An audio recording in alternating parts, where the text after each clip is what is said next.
രാത്രിയിൽ വാതിലുകൾ അടയ്ക്കാതെ ഉറങ്ങാൻ കഴിയുന്ന ഇന്ത്യയിലെ ഒരേ ഒരു സ്ഥലമാണ് ഇന്ന് നിങ്ങളെ കാണിക്കാനായിട്ട് പോകുന്നത്.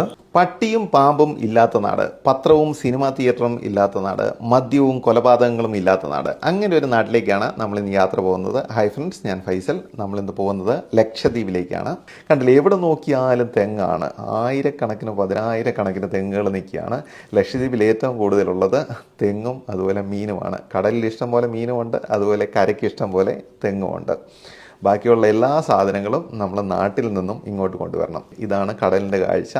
ഇളം നീല നിറത്തിലും കടും നീല നിറത്തിലുമുള്ള കടലാണ്. അതുപോലെ തന്നെ പഞ്ചാര മണലുമാണ്. ഈ കടും നീല നിറത്തിൽ കാണുന്നത് ആഴമുള്ള ഭാഗമാണ്. അതുപോലെ ഇളം നീല നിറത്തിൽ ആഴം കുറഞ്ഞ ഭാഗവും.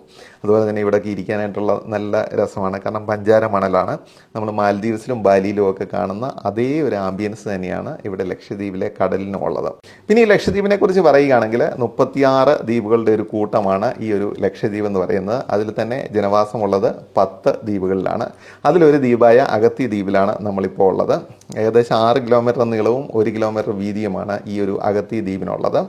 അതുപോലെ തന്നെ ഇവിടുത്തെ ഭാഷ എന്ന് പറയുന്നത് ജസാരി എന്ന് പറയുന്ന ഭാഷയാണ് ഇവർ സംസാരിക്കുന്നത്. പക്ഷേ എല്ലാവർക്കും മലയാളം അറിയാൻ കഴിയും. പട്ടിയും പാമ്പും ഇല്ലാത്ത നാടാണ്. അതുപോലെ തന്നെ മദ്യവും കൊലപാതകങ്ങളും ഇല്ലാത്ത നാടാണ്. കൂടാതെ പത്രവും സിനിമാ തിയേറ്ററും ഇല്ലാത്ത നാടാണ്. ഇവർ സിനിമ കാണാൻ വേണ്ടി കൊച്ചിയിലാണ് വരുന്നത്. പിന്നെ വളരെ സമാധാനപ്രിയരായിട്ടുള്ള ജനതയാണ്. ഏറ്റവും കൂടുതൽ ഈ കടലിൻ്റെ ഈ സൗന്ദര്യം തന്നെയാണ്. തേങ്ങയും മീനും കൊണ്ടുള്ള ഒരുപാട് വിഭവങ്ങൾ നമുക്ക് ഇവിടുന്ന് ടേസ്റ്റ് ചെയ്യാൻ കഴിയും. ബാക്കിയുള്ള വാഴയില ഉൾപ്പെടെയുള്ള മുഴുവൻ കാര്യങ്ങളും നമ്മുടെ നാട്ടിൽ നിന്നാണ് കൊണ്ടുവരേണ്ടത്. കണ്ടില്ല, ഈ വലിയ മീനെ നമ്മൾ പിടിച്ചതാണ്. അതിൻ്റെ വയറിൽ കണ്ട ഒരു കുത്ത് കൊണ്ട് ഒരുപാട് അതിനെ ഈ കുത്തുന്ന ഒരു കമ്പി പോലത്തെ ഒരു സാധനം വെച്ചിട്ടാണ് ഇവർ കുത്തി പിടിക്കുന്നത്. അതുപോലെ കണ്ടോ പച്ച കളറും അങ്ങനെയുള്ള പല പല വെറൈറ്റി ആയിട്ടുള്ള മീനെയാണ് നമ്മൾ കിട്ടിയിരിക്കുന്നത്. അങ്ങനെ നമ്മൾ പിടിച്ചുകൊണ്ട് വന്ന മീനുകളെ വൃത്തിയാക്കിക്കൊണ്ടിരിക്കുന്ന കാഴ്ചയാണ് നിങ്ങൾ കണ്ടുകൊണ്ടിരിക്കുന്നത്. ഇതാണ് നമ്മൾ ആ ഒരു പ്രിപ്പയർ ചെയ്യുന്ന ആംബിയൻസ്. മീനെ പതുക്കെ ഗ്രില്ല് ചെയ്യാനായിട്ടുള്ള പരിപാടിയിലാണ്.